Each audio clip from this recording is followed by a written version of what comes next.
ആകാശവാണി.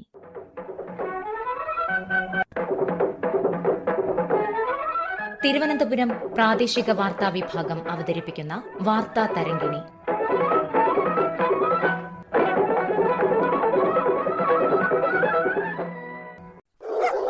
പേവിഷബാധ അറിയാം, പ്രതിരോധിക്കാം ജാഗ്രതയോടെ. സംസ്ഥാനത്ത് കഴിഞ്ഞ 35 ദിവസങ്ങൾക്കിടയിൽ പേവിഷബാധയേറ്റ് 3 കുട്ടികളാണ് മരണത്തിന് കീഴടങ്ങിയത്.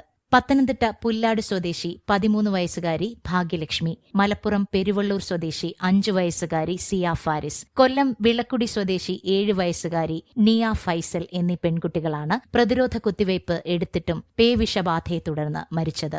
മൃഗങ്ങളിൽ നിന്നും മനുഷ്യരിലേക്ക് പകരുന്ന ജന്തുജന്യ രോഗമാണ് പേവിഷബാധ അഥവാ റേബീസ്.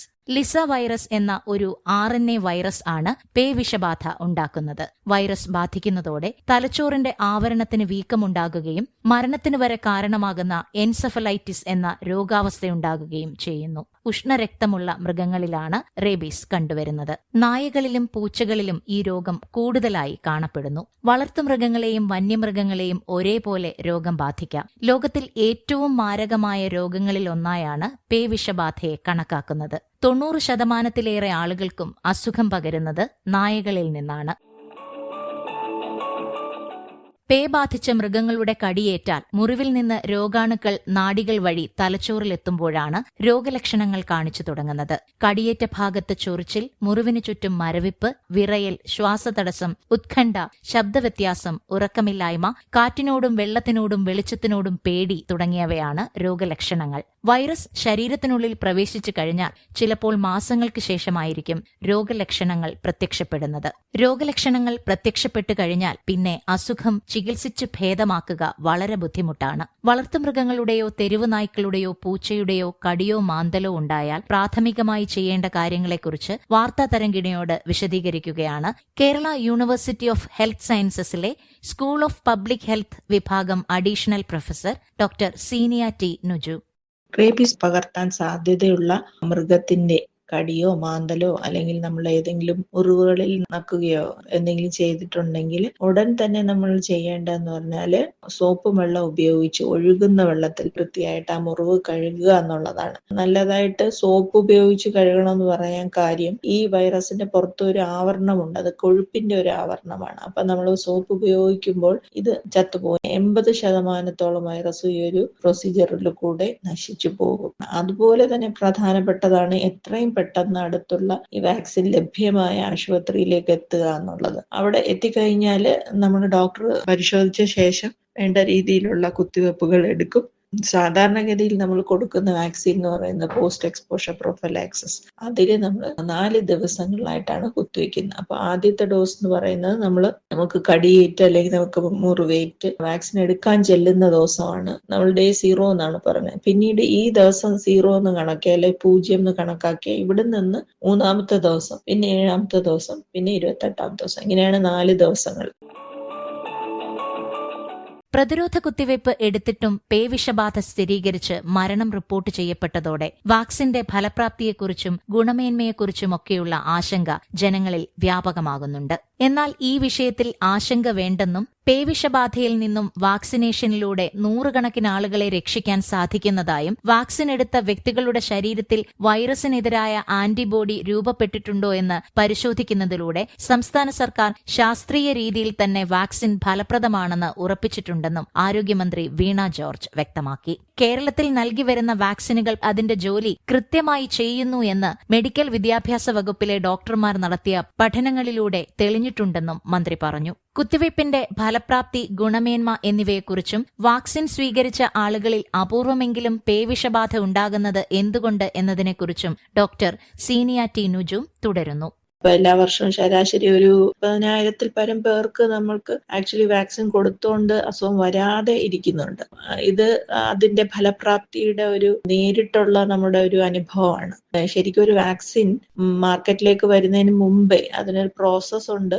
റേബീസ് വാക്സിനും ഒരു പൊട്ടൻസി, പ്രതിരോധ ശക്തി കിട്ടണമെങ്കിൽ ശരിക്കും 0.5 IU/ml മതി. പക്ഷെ നമ്മൾ മാർക്കറ്റിലേക്ക് കൊണ്ടുവരണമെങ്കിൽ ഈ വാക്സിന്റെ ഒരു പൊട്ടൻസി അതിന്റെ ഒരു 5 തവണ അധികമാണെങ്കിൽ മാത്രമേ അത് അംഗീകാരം കൊടുക്കാറുള്ളൂ. 2022 ഇതുപോലെ സർക്കാർ മുൻകൈ എടുത്ത് ഇതിന്റെ ഒരു ടെസ്റ്റിംഗും ചെയ്തിട്ടുണ്ട്. അന്നും ഇത് വളരെ ഫലപ്രദമാണ് എന്നാണ് കണ്ടിട്ടുള്ളത്. ഇത് കൂടാതെ നമ്മുടെ കൂട്ടത്തിലുള്ള ഒരു ഡോക്ടർ തന്നെ ഇതിന്റെ പഠനം ചെയ്തിട്ടുണ്ട്. ഈ വാക്സിൻ എടുത്തു കഴിഞ്ഞ് കുറച്ച് നാൾ കഴിഞ്ഞിട്ടുള്ള അവരുടെ ശരീരത്തിൽ ഇതിന്റെ പ്രതിരോധ ശക്തി ഉണ്ടോ നോക്കുന്നതായിരുന്നു. അതിലും കണ്ടത് ഇതിന് എതിരെയുള്ള ആവശ്യത്തിനുള്ള പ്രതിരോധ ശക്തി എടുത്തവരിൽ ഉണ്ടായിരുന്നു എന്നുള്ളതാണ്. അപ്പൊ വരുന്ന ഒരു ചോദ്യം എന്ന് പറഞ്ഞാൽ എന്തുകൊണ്ടാണ് വാക്സിൻ എടുത്തവരിൽ ഈ മരണം സംഭവിക്കുന്നതെന്ന്. ഇതിനെ ഒരു വാക്സിൻ ഫെയിലിയർ എന്ന് വിളിക്കാൻ ഞാൻ ആഗ്രഹിക്കുന്നില്ല. കാരണം വാക്സിന് ആക്ട് ചെയ്യാൻ ഒരു സമയം കിട്ടുന്നതിന് മുമ്പ് ഈ വൈറസിന്റെ ഒരു നമ്മുടെ ഈ നാഡീകോശങ്ങളിൽ നേരിട്ട് ഇതിന് കയറിക്കൂടാനായിട്ട് സാധിക്കും. അപ്പൊ ഈ എക്സ്പോഷർ വന്ന സമയത്ത് ഈ വൈറസ് പെട്ടെന്ന് തന്നെ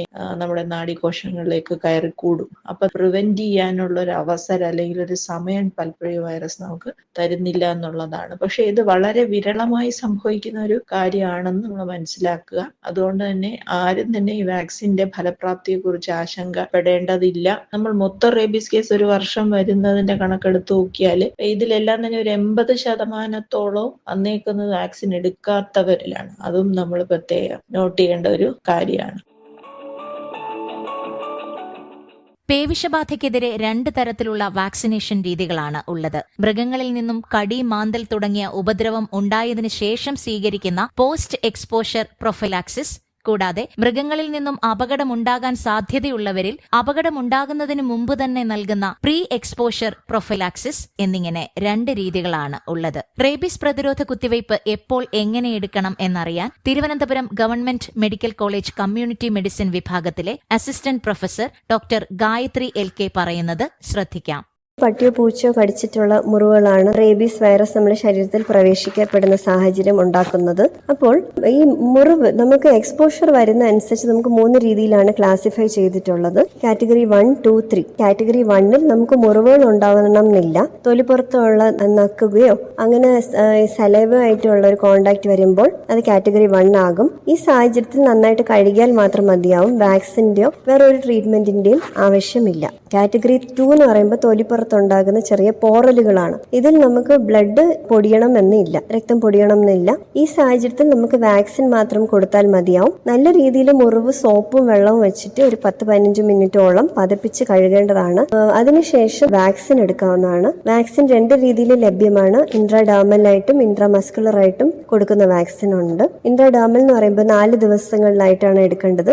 2 കൈകളിലായിട്ട് എടുക്കും. ഇൻട്രാമസ്കുലർ എന്ന് പറഞ്ഞാൽ മസിലിൽ എടുക്കുന്ന ഇഞ്ചക്ഷനാണ്. ഇനി 3ാമത്തെ കാറ്റഗറി എന്ന് പറയുമ്പോൾ നല്ല ഡീപ്പ് വൂണ്ട്സ് ആയിരിക്കും. അപ്പം ബ്ലഡ് പൊടിഞ്ഞിട്ടുണ്ടാകാം.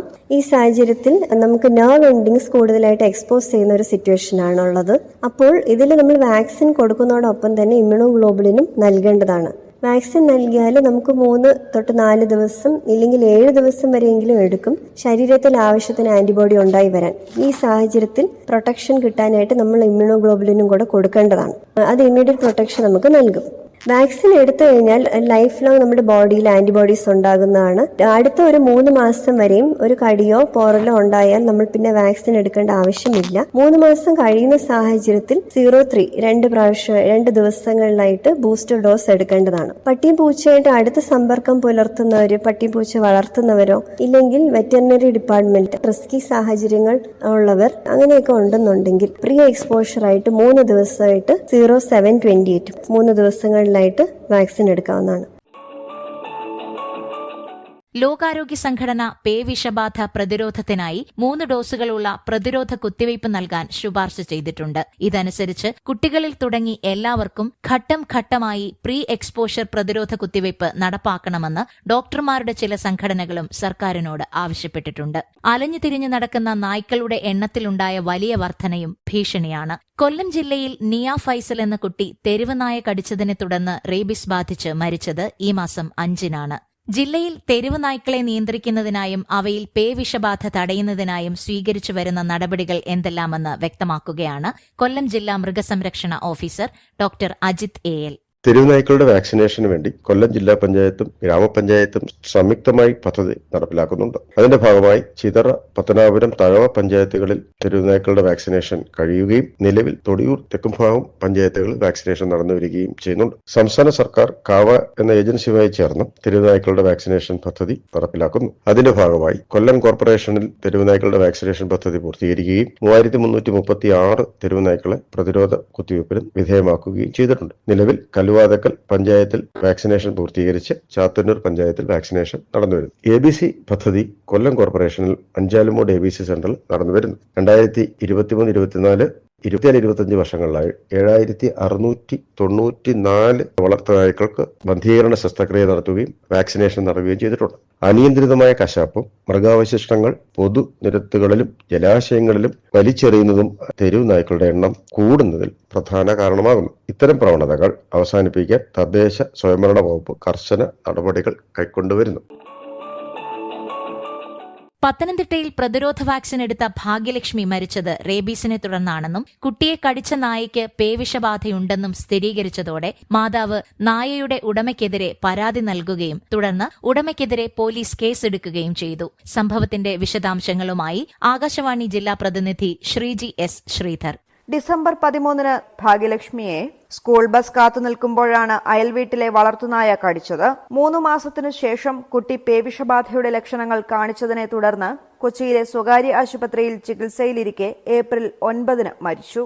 കടിച്ച നായ ദിവസങ്ങൾക്കകം ചത്തതോടെ കുട്ടിയുടെ ബന്ധുക്കളുടെ ആവശ്യപ്രകാരം പോസ്റ്റ്മോർട്ടം നടത്തിയിരുന്നു. പോസ്റ്റ്മോർട്ടം റിപ്പോർട്ട് ഉൾപ്പെടെ കൃത്യസമയത്ത് തങ്ങൾക്ക് ലഭിച്ചില്ലെന്നും നായയ്ക്ക് പേവിഷബാധയുണ്ടെന്നറിഞ്ഞിട്ടും ആരോഗ്യവകുപ്പും പഞ്ചായത്തും വേണ്ട മുൻകരുതൽ എടുത്തില്ലെന്നും അന്വേഷണം ഊർജിതമാക്കണമെന്നും ആവശ്യമുന്നയിച്ചാണ് കുടുംബം കളക്ടർക്ക് പരാതി നൽകിയത്. പേവിഷബാധയേറ്റ് കുട്ടി മരിച്ച സംഭവത്തിൽ നായയെ ഉടമ വളർത്തിയതെന്ന് തെളിഞ്ഞാൽ ഉടമയ്ക്കെതിരെ നടപടി സ്വീകരിക്കുമെന്ന് പത്തനംതിട്ട ജില്ലാ കളക്ടർ എസ് പ്രേമകൃഷ്ണൻ പറഞ്ഞു. രാജ്യത്ത് തെരുവ് നായ്ക്കളെ കൊല്ലുന്നത് നിയമവിരുദ്ധമാണ്. നായ്ക്കളെ പിടികൂടി വന്ധീകരിക്കുകയും വാക്സിനേഷൻ നൽകുകയും മാത്രമാണ് അനുവദനീയം. അറിവ് മാലിന്യം ഉൾപ്പെടെ അലക്ഷ്യമായി വലിച്ചെറിയുന്നതും തെരുവ് നായ്ക്കളുടെ എണ്ണം വർദ്ധിക്കുന്നതിന് കാരണമാകുന്നു. തെരുവ് നായ്ക്കളുടെ എണ്ണം നിയന്ത്രിക്കാനും അവയ്ക്ക് വാക്സിനേഷൻ നൽകുന്നതിനുമായി സംസ്ഥാനത്ത് നടപ്പിലാക്കുന്ന മാർഗങ്ങളെക്കുറിച്ച് വാർത്താ തരംഗിണിയോട് വിശദീകരിക്കുകയാണ് മൃഗസംരക്ഷണ വകുപ്പിലെ വെറ്ററിനറി സർജൻ ഡോക്ടർ അപർണ. നായക്കുട്ടികളിലും പൂച്ചക്കുട്ടികളിലും 3 മാസം പ്രായമെത്തുമ്പോൾ തന്നെ ആദ്യത്തെ പ്രതിരോധ കുത്തിവയ്പ്പുകൾ എടുക്കുക. 3 ആഴ്ചയ്ക്ക് ശേഷം ബൂസ്റ്റർ ഡോസ് എടുക്കുകയും വർഷം തോറും പേവിഷ പ്രതിരോധ വാക്സിനുകൾ എടുക്കുകയും വേണം. അസുഖങ്ങളും മറ്റ് പ്രശ്നങ്ങളും വരുമ്പോൾ അരുമ മൃഗങ്ങളെ തെരുവിലേക്ക് ഇറക്കി വിടാതിരിക്കുക. പേവിഷബാധ നിയന്ത്രണത്തിന് തെരുവ് നായ നിയന്ത്രണവും മാലിന്യ നിർമ്മാർജ്ജനവും ഏറ്റവും അടിയന്തര പ്രാധാന്യത്തോട് കൈക്കൊള്ളേണ്ട വിഷയങ്ങളാണ്. തെരുവിൽ ധാരാളം ഹോട്ടൽ വേസ്റ്റ്, അറവ് വേസ്റ്റ്, കോഴി വേസ്റ്റ് എന്നിവ ലഭ്യമാകുന്നുള്ളത് കൊണ്ടാണ് തെരുവിൽ നായകൾ പെരുകുന്നത്. ഇവയുടെ കൃത്യമായ നിർമ്മാർജ്ജനം തെരുവുനായ നിയന്ത്രണത്തിന് അത്യാവശ്യമാണ്. തെരുവുനായകളുടെ വംശവർദ്ധനവ് തടയുന്നതിനായി ആനിമൽ ബർത്ത് കൺട്രോൾ പ്രോഗ്രാം കാര്യക്ഷമമായി നടപ്പിലാക്കേണ്ടതുണ്ട്. അതത് പ്രദേശത്തെ തെരുവുനായകളെ പരിശീലനം നൽകിയിട്ടുള്ള ഡോഗ് ക്യാച്ചർമാർ പിടിക്കുകയും ABC സെന്ററുകളിൽ എത്തിക്കുകയും ചെയ്യുന്നു. അവിടെ അവയെ വന്ധീകരണ ശസ്ത്രക്രിയയ്ക്ക് വിധേയമാക്കുന്നു. തുടർന്ന് റേബീസ് പ്രതിരോധ വാക്സിനേഷൻ നൽകുകയും പിന്നീട് അവരെ ഏതു പ്രദേശത്തു നിന്നാണോ പിടിച്ച് അവിടെ തന്നെ വിടുകയും ചെയ്യുന്നു. ബോധവൽക്കരണങ്ങൾ നൽകുന്നതിനും വാക്സിനേഷൻ പ്രവർത്തനങ്ങൾ ഏകോപിപ്പിക്കുന്നതിനും മിഷൻ റേബീസ്, കാവ തുടങ്ങിയ സംഘടനകൾ ഇന്ന് കേരളത്തിൽ പ്രവർത്തിക്കുന്നുണ്ട്.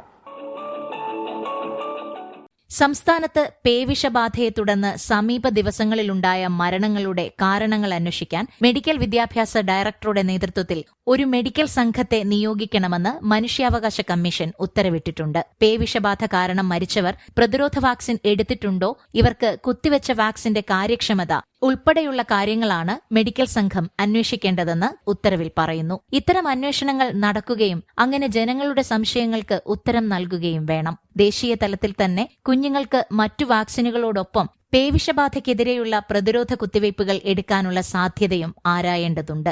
നായ്ക്കളുടെ ഫലപ്രദമായ വന്ധീകരണ പരിപാടികൾ, ഉത്തരവാദിത്തപൂർണമായ വളർത്തുമൃഗ സംരക്ഷണം, മാലിന്യങ്ങൾ വലിച്ചെറിയുന്നതിനെതിരെ ബോധവൽക്കരണ ക്യാമ്പയിനുകൾ എന്നിവയിലൂടെ മാത്രമേ പ്രശ്നത്തിന് സുസ്ഥിരമായ പരിഹാരം കാണാനാകൂ.